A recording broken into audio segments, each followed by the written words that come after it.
Evangelho de Marcos, capítulo 8.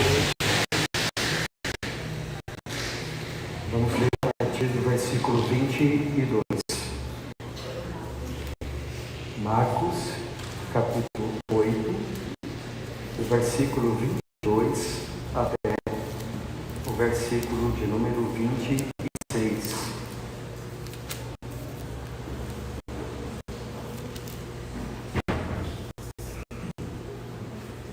Então chegaram a Betsaida e lhe trouxeram um cego, rogando-lhe que o tocasse. Jesus, tomando o cego pela mão, levou-o para fora da aldeia e, aplicando-lhe saliva aos olhos e impondo-lhe as mãos, perguntou-lhe: vês alguma coisa? Este, recobrando a vista, respondeu: vejo os homens, porque como árvores os vejo andando. Então novamente lhe pôs as mãos nos olhos, e ele, passando a ver claramente, ficou restabelecido. E tudo distinguia de modo perfeito. E mandou Jesus embora para casa, recomendando-lhe: não entres na aldeia. Até aqui, meus irmãos, e o nosso Deus conduza o nosso pensar, o nosso meditar na sua palavra. Nós já vimos aqui no capítulo 7 de Marcos que na região de Decápolis, Jesus havia curado um homem surdo e gago, e de uma maneira que não era muito costumeira, quando ele, fazendo um pouco de lodo, colocou nos lábios ou na boca daquele homem e também tocou nos seus ouvidos. E quando nós falamos a respeito disso, dissemos também que Jesus realizou muitas curas, conforme registradas na Bíblia. Mas Jesus, embora pudesse fazer todas essas curas mediante apenas o poder da sua palavra, às vezes ele fazia de um modo diferente, sem nós sabermos exatamente o porquê. E a única conclusão que nós chegamos é que Jesus faz o que quer, quando quer, da maneira que ele quer, porque ele é soberano. E ele não precisa nos explicar todas as coisas que ele faz. Mas aqui, meus irmãos, nós temos, digamos assim, um adicional a essa doutrina. Quando Jesus, ele não somente cura este homem cego, com um pouco de saliva nos olhos dele, mas Jesus faz isso em duas etapas, algo a respeito do qual nós não lemos também em nenhum outro lugar, né? Jesus, então, ele leva, as pessoas levam esse homem cego até o Senhor Jesus. Jesus coloca um pouco de saliva sobre ele, nos seus olhos, e faz uma pergunta: você está vendo alguma coisa? É evidente, meus irmãos, que Jesus sabia que aquele homem não estava vendo tudo claramente, porque, de outro modo, ele não perguntaria isso. Aquele homem simplesmente, como houve nas outras ocasiões, sairia feliz, mas Jesus pergunta para ele já sabendo qual será a resposta.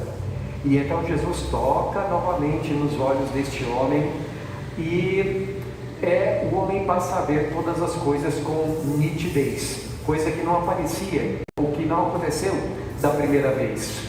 Você está vendo? Você está enxergando? O homem responde para ele: sim, eu vejo os homens, porque eu vejo como se fossem árvores andando.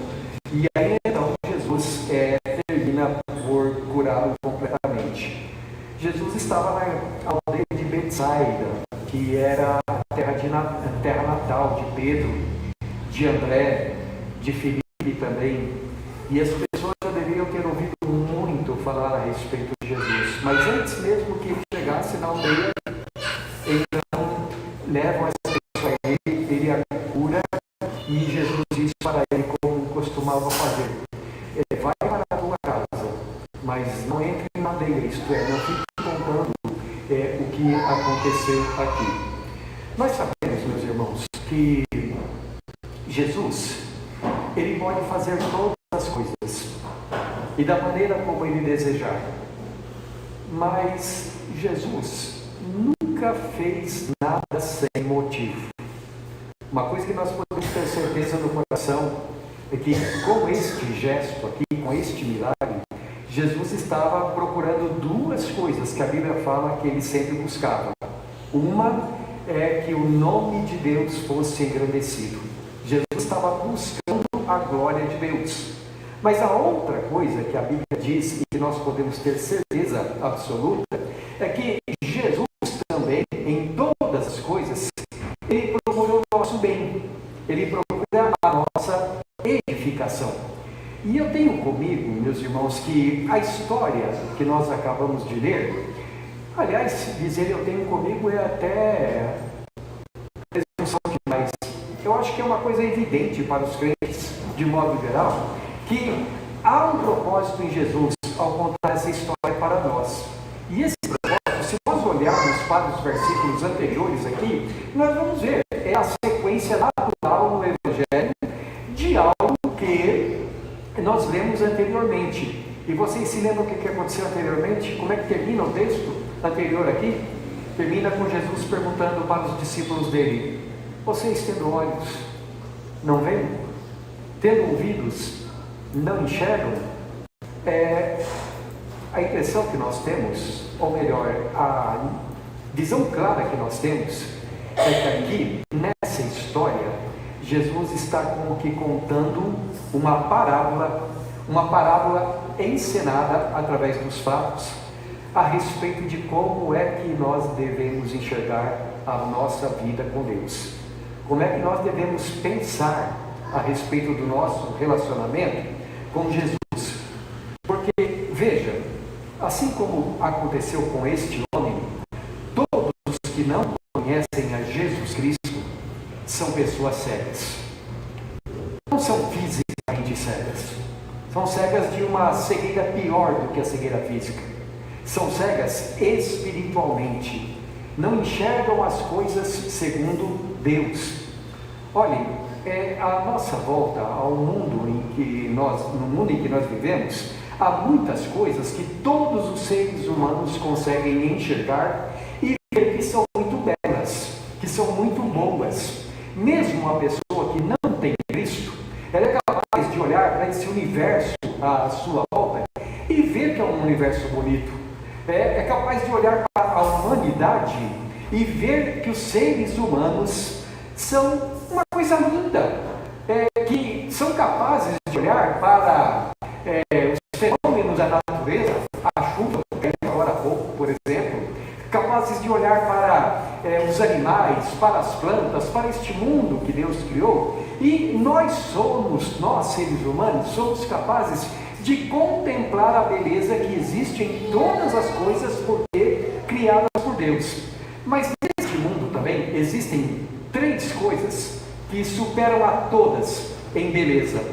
A primeira coisa que eu quero destacar é aquilo que diz o Salmo, onde o Espírito Santo ensina os crentes, e todo crente ensinado pelo Espírito vai dizer juntamente com ele: lâmpada para os meus pés é a tua palavra, e luz para o meu caminho. Quando ele diz isso, ele diz que neste mundo que foi tocado pelas trevas do pecado, nós temos algo extremamente belo que é a luz da nossa vida.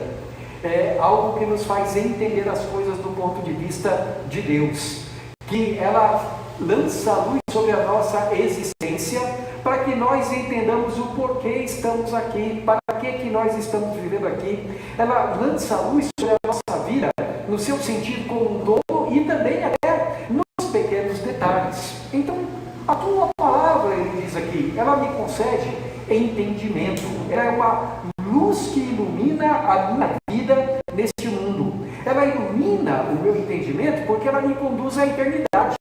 Ela faz com que eu entenda a minha vida aqui, à luz da eternidade, e é por meio dela que eu sou conduzido à fé em Jesus Cristo. Mas existe também, meus irmãos, uma outra coisa linda que nós podemos, assim, coisa que eu digo entre aspas, que nós podemos ver aquele que não é a palavra escrita disse assim: eu sou a luz do mundo, e todo aquele que me segue não andará em trevas, pelo contrário, ele terá a luz da vida. Existe coisa mais linda nesse mundo do que conhecer a Jesus, do que saber que Ele é a nossa luz, de contemplá-lo, de ver como Ele é bom para conosco. Mas tem uma terceira coisa, que é tão linda também, é a noiva de Jesus Cristo, a igreja do Senhor. Quando eu estou falando sobre igreja, aqui nesse contexto, meus irmãos, eu não estou falando exatamente das organizações denominacionais que se chamam cristãs. Claro que esse é um aspecto muito importante da igreja, mas quando eu estou falando de igreja aqui, eu estou falando sobre o povo de Deus espalhado sobre a face da terra, o povo que leva sobre si o nome de Jesus, que leva a fé em Jesus Cristo avante. Jesus disse que através do seu comportamento, quer coletivo, quer individual, Jesus disse assim: vós sois a luz do mundo. Então, através de suas boas obras, que os homens glorifiquem a Deus que está nos céus. Então veja, meus irmãos, Jesus Cristo, a palavra escrita, que é a Bíblia, a igreja de Jesus, são coisas extremamente belas. Mas se são assim tão bonitas, por que são tão odiados? Por que são tão rejeitados? Por que muitas vezes são tão perseguidos? Por que muitas vezes essas três belezas que existem na terra são tão desprezadas, difamadas? É porque as pessoas não conseguem ver a beleza delas. E quando você não consegue ver a beleza de alguma coisa, então você não consegue amá-la. Se uma pessoa é espiritualmente cega, ela não consegue ver as coisas de Deus.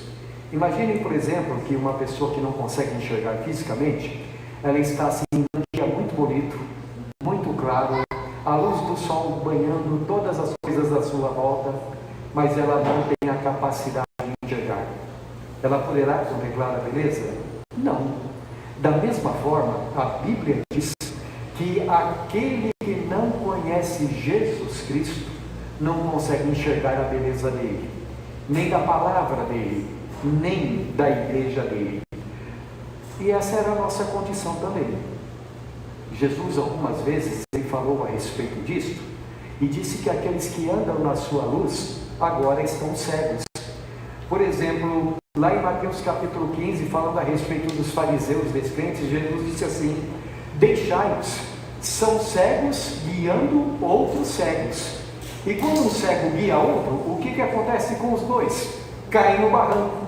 Isso disse Jesus a respeito dos fariseus, só que em outro lugar, o apóstolo Paulo escreveu isso a respeito de todos nós. Aí ele usa a mesma metáfora lá na sua segunda carta aos Coríntios, explicando por que nós não conseguimos ver a glória de Jesus Cristo. Ele diz, que o Deus deste século, isto é, Satanás, cegou o entendimento dos incrédulos, para que não lhes resplandeça a luz da glória de Cristo no Evangelho. Mas assim como o Senhor Jesus disse para esse homem aqui, que ordenou a esse homem aqui que voltasse a ver, assim também Deus fez resplandecer a luz do Evangelho no nosso coração. Quer dizer, se você crê hoje, se você enxerga hoje, se você pode dizer, eu era cego e não sabia, é porque Jesus veio à sua vida. Se você pode dizer, eu era cego, mas agora eu vejo, é porque Jesus veio e operou no seu entendimento. Os nossos antepassados na fé costumavam dizer que Jesus é o médico dos médicos. E é verdade, porque Jesus ele cura a pior de todas as cegueiras. Eu quero ler dentro desse contexto, irmãos, com vocês, João capítulo 9. Versículos 39 até o versículo 41. Jesus aqui, mais uma vez, usando esta mesma metáfora. João 9, de 39 a 41, está escrito assim.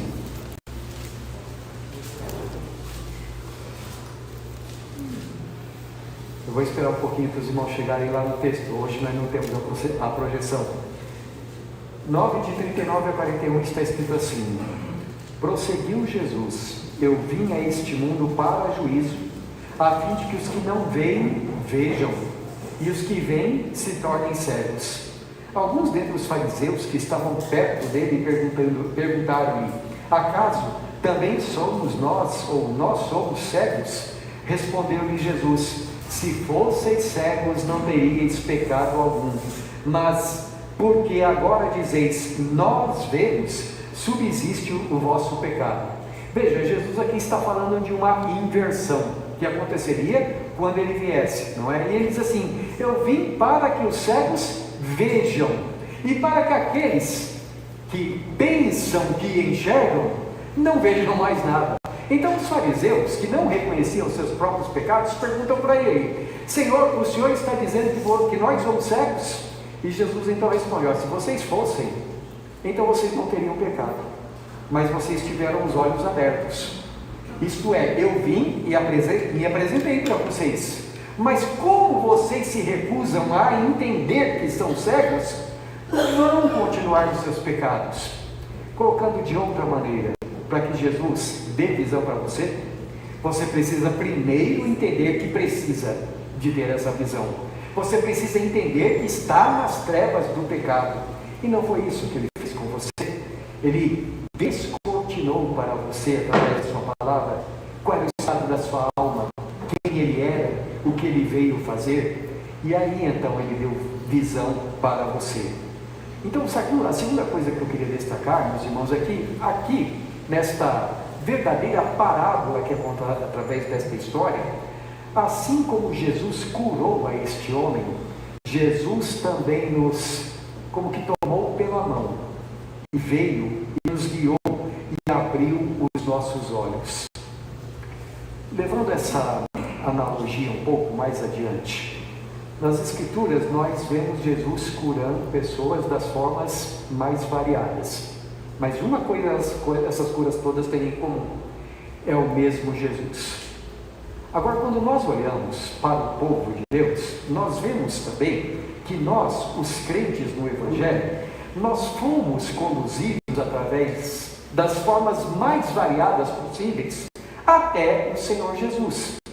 Por exemplo, existem pessoas que vieram a Cristo através de um problema muito grande pelo qual estavam passando. Às vezes um problema emocional, às vezes uma depressão, às vezes um outro tipo de enfermidade. Às vezes as pessoas são levadas a Cristo porque estão passando por um grave problema familiar. Outros vão a Cristo quando são convidados para um culto, e aí vão até o culto e lá a palavra de Deus abre os seus olhos para que eles entendam e creiam em Jesus Cristo. Outros são despertados por uma grande fome por Deus, sentem necessidade de Deus. Qual é a minha razão de ser? Para que eu estou aqui neste mundo? E começam a buscar ao Senhor. Eu li sobre um pastor que começou a ser despertado com uma música de Bob Dylan, uma música que diz assim: soprando no vento. E ele ficou escutando aquela música. A música pergunta: quantas guerras precisarão acontecer antes que os homens entendam as coisas? E ele começou a perguntar: o que precisa acontecer para eu encontrar a razão da minha existência? E foi assim que ele foi levado a Cristo. Querido, você que está me ouvindo, será que Jesus não está fazendo a mesma coisa com você? Usando algum problema, usando alguma dificuldade, usando algum problema na família, ou quem sabe uma situação emocional complicada, mas acima de tudo, Deus está usando essas coisas para despertar em você necessidade de buscar a Deus. É que Jesus não está usando isso como que tomando você pela mão como a gente toma um cego pela mão para ajudá-lo, e Jesus não está encaminhando você para que possa conhecer. Foi na cruz que um dia eu vi meu pecado castigado em Jesus, e foi ali, pela fé, que os meus olhos abri, e agora eu me alegro em sua luz. Querido, Se você tem passado por problemas, por dificuldades, acima de tudo, se você sente fome por Deus na tua alma, presta atenção, porque é Jesus te conduzindo. Não foi assim com a maioria de nós que estamos aqui. Mas isso, meus irmãos, vai nos levar a um terceiro aspecto da história. É que, assim como esse homem, nossa capacidade de enxergar ainda precisa ser mais completa. Jesus pergunta para ele: você está vendo alguma coisa? E ele responde: sim, eu estou vendo. Estou vendo os homens, e são como árvores andando. Fiquei pensando nisso essa semana e imaginando como seria, né, aquelas sombras. Lembra do Senhor dos Anéis? Os entes andando para lá e para cá? Né? Talvez alguns se lembrem, outros não. Né? Mas estão lá os entes andando e eles falam, mas só que eles não têm feições humanas. Não é? E então, o Senhor Jesus, sabendo que essa seria a resposta dele, ele, numa segunda etapa, ele coloca novamente as mãos nos olhos daquele homem e pergunta: e agora? E aí o homem diz: agora eu estou enxergando nitidamente, agora eu estou vendo tudo com clareza. Novamente, meus irmãos, pensando no texto que nós vimos na semana passada, eu quero reler alguns versículos com vocês. Primeiramente, versículos 15 a 18, está escrito assim, Marcos capítulo 8: preveniu-os Jesus dizendo: vede, guardai-vos do fermento dos fariseus e do fermento de Herodes. E eles discorriam entre si: é que não temos pão. Jesus, percebendo, lhes perguntou: por que discorreis sobre não terdes pão? Ainda não considerastes, nem compreendestes? Tendes o coração endurecido? Tendo olhos não vedes, e tendo ouvidos não ouvis? Agora versículo 21, a última parte: não compreendeis ainda? O meu ponto, meus irmãos, é que assim como aconteceu com esse homem que foi curado, ele passou a ver, mas ele não passou a ver tudo claramente. Precisou de um segundo toque de Jesus, para que ele pudesse entender. Isso daqui é um retrato dos discípulos de Jesus. Esses homens eram crentes? Eram. Esses homens haviam largado tudo para seguir a Jesus. Eles tinham um compromisso sério com o Senhor e era um compromisso de vida. Eles criam que Jesus havia vindo da parte de Deus, isto é, os olhos deles tinham sido abertos, eram pessoas de vida transformada, porque creram no Senhor, mas eles não eram pessoas que já estavam entendendo tudo o que estava acontecendo, não entendiam o que tinha acontecido até ali, e havia muitas coisas no futuro que ainda não entenderiam. Aliás, meus irmãos, há uma passagem que lá em João capítulo 16, que dentro desse contexto eu acho muito interessante. Por favor, abra lá, João capítulo 16, versículos 12 e 13, nós vamos ver. É a última noite com Jesus, antes da sua morte. Jesus está na última noite com os discípulos dele. João 16, versículos 12 e 13, ele diz assim para os discípulos: tenho ainda muito que vos dizer, mas vós não o podeis suportar agora.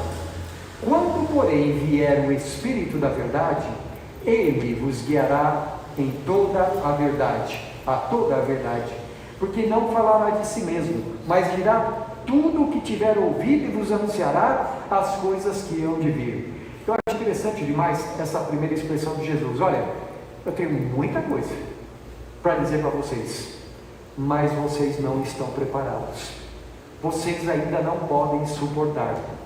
Outro dia eu estava conversando com alguns irmãos e eu disse assim: já pensou se Deus nos mostrasse todos os nossos pecados? Nós subsistiríamos? Se Ele mostrasse o quanto nós somos imaturos, se Ele mostrasse quantas vezes nós falhamos no nosso dia a dia, o peso seria simplesmente insuportável, não é? Só teve alguém capaz de suportar o peso dos nossos pecados, o próprio Jesus, porque nós não suportaríamos. Agora ele diz aqui para os discípulos: vocês ainda não suportariam se eu falasse tudo. E aqui ele não está falando de pecado, ele está falando a respeito dele mesmo. O próprio Jesus, havia coisas a respeito dele que somente no futuro os discípulos iriam entender. Irmãos, o que eu desejo dizer é que o mesmo é verdade a respeito de cada um de nós. Nós não conhecemos todas as coisas ainda. Os nossos olhos foram abertos. Nós agora estamos andando na luz. No entanto, nós não podemos dizer, eu sei todas as coisas agora. Eu compreendo todas as coisas. Ao contrário, a cada dia, Jesus precisa estar abrindo os nossos olhos. Jesus precisa estar trabalhando nas nossas vidas. E é por isso que, voltando ao Salmo, o Espírito Santo nos ensina a orar assim: desvenda os meus olhos, para que eu contemple as maravilhas da tua lei. Eu preciso que Deus a cada dia esteja iluminando, como diz o apóstolo Paulo lá em Efésios capítulo 1, iluminando os olhos do meu entendimento, para que eu compreenda cada vez mais o que Deus quer da minha vida, o que Deus deseja que eu faça. E Deus, Ele não vai descortinar todas as coisas de uma vez para mim. Eu estou me lembrando de uma ilustração que eu li naquele livro do James Packer, O Conhecimento de Deus. E ele falando sobre andar pela fé, eu achei muito interessante essa ilustração. Eu até partilhei com alguém hoje. E assim, ele falando sobre a maneira como Deus nos guia, né? Então ele diz assim: imagine que você é uma pessoa, você é um operador de trem do metrô. Então você está lá na frente, na cabine, e ali há um receptor, e nesse receptor o comandante lá diz assim para você: agora você vai sair desta estação e vai até a estação tal, na velocidade tal. Então tudo que você precisa saber é que você vai sair dali, vai naquela velocidade e vai chegar lá, na outra. Agora, já aconteceu de você estar andando de metrô e de repente o metrô para lá no meio do túnel, antes de chegar na estação? Por que ele para? É porque alguém que está lá na sala de controle, esse alguém tem todo o mapa da linha do metrô, de todas as linhas que se cruzam, tem aquelas lampadinhas. Você já viu isso? Aquelas lâmpadas? Você já entrou na sala de controle lá, do controle central do metrô? É a coisa mais linda. Aquela parede enorme, cheia de painéis, e todas as vias estão ali, e tem alguém ali que está vendo: bom, tal trem pode sair daqui e ir para cá. Esse outro aqui precisa parar aqui, porque ali na frente tem outro. Se ele continuar, ele vai bater, e aí haverá um acidente. Mas aquele que está conduzindo a sua locomotiva ali, tudo que precisa saber é que ele deve sair daqui e começar a andar. Quando ele precisar parar, alguém vai dizer para ele parar. James Packer diz assim: a nossa vida pode ser comparada a isso. Você não precisa ver todas as coisas, basta você saber que tem alguém no controle, basta você saber que tem alguém vendo tudo, e este alguém vai dirigindo você passo a passo. Irmãos, é isso que nós precisamos a cada dia. Nós não precisamos saber tudo, não precisamos saber como será daqui a 10 anos, não precisamos. Tudo o que precisamos fazer é a cada dia pedir: Senhor, desvenda os meus olhos, para que eu veja o caminho pelo qual eu devo andar. E onde é que eu vou ver esse caminho? Lâmpada para os meus pés é a tua palavra, luz para o meu caminho. Por isso, nós precisamos, enquanto estiver neste mundo, orar e buscar. Mas há uma grande promessa quando nós pensamos nisso. Por favor, abra em 1 João capítulo 3 agora. Eu quero ler apenas os versículos 1 e 2 com os irmãos. 1 João capítulo 3, versículos 1 e 2. Primeira coisa, ele nos convida a ver uma coisa. Ele diz assim: vede que grande amor nos tem concedido o Pai. Contemple isso, ele diz, a ponto de sermos chamados filhos de Deus. E de fato, somos filhos de Deus. Por esta razão, o mundo não nos conhece, porquanto não o conheceu a Ele mesmo. E agora, veja a promessa: amados, agora somos filhos de Deus. E ainda não se manifestou o que haveremos de ser. Sabemos que quando Ele se manifestar, seremos semelhantes a Ele, porque haveremos de ver como Ele é. No outro lugar, o apóstolo Paulo escreveu assim: agora conheço em parte, mas quando aquele que é perfeito vier, então já não conheceremos em parte. Conheceremos como nós também somos conhecidos. Naquele dia, quando você contemplar Jesus, então não vai precisar mais de etapas, porque então você verá tudo claramente. Que promessa maravilhosa, que certeza bendita nós podemos ter em nossos corações. Irmãos, se nós podemos enxergar assim a nossa vida com Deus, o que isso deve produzir em nossos corações? Primeiro, uma profunda alegria, um profundo sentimento de adoração e louvor a Deus pela nossa cura. Eu era cego, mas agora vejo. Eu estava sem Deus e perdido, mas eu fui achado. Mas Jesus veio à minha vida, Ele tocou nos meus olhos e me curou. Irmão, a cada momento, diga: bendito seja o Deus e Pai de nosso Senhor Jesus Cristo, que nos tem abençoado com toda a sorte de bênção espiritual em Cristo Jesus. Seja uma pessoa feliz com a cura que você tem em Jesus. Segundo, isso deve também nos manter humildes. Eu não sei tudo. Eu não sou o dono da verdade. Eu não conheço tudo. Então, a cada dia, eu preciso pedir que Jesus ilumine meu entendimento. Ou como diz em Apocalipse: compre de mim colírio para os teus olhos. Eu preciso pedir a Jesus: Senhor, me ilumina, me faz conhecer o teu caminho, guia a minha alma para que eu cresça no discernimento das coisas do Senhor. A cada dia eu preciso pedir entendimento para mim e para os meus irmãos. E eu também não vou exigir que os meus irmãos tenham todo o entendimento do mundo. Ao contrário, eu vou saber que todos nós temos as limitações, mas ao mesmo tempo eu vou pedir confiante e alegremente, porque a Bíblia diz: aquele que começou boa obra em vós, há de aperfeiçoá-la em Cristo Jesus. Olhem para esses discípulos. Eram crentes? Eram. Sabiam tudo, entendiam tudo?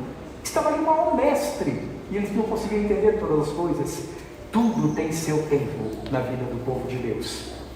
E por último, meus irmãos, uma coisa que nós precisamos, e aí eu quero voltar para o nosso texto inicial, lá no capítulo 8 de Marcos, que nós precisamos e nós podemos fazer.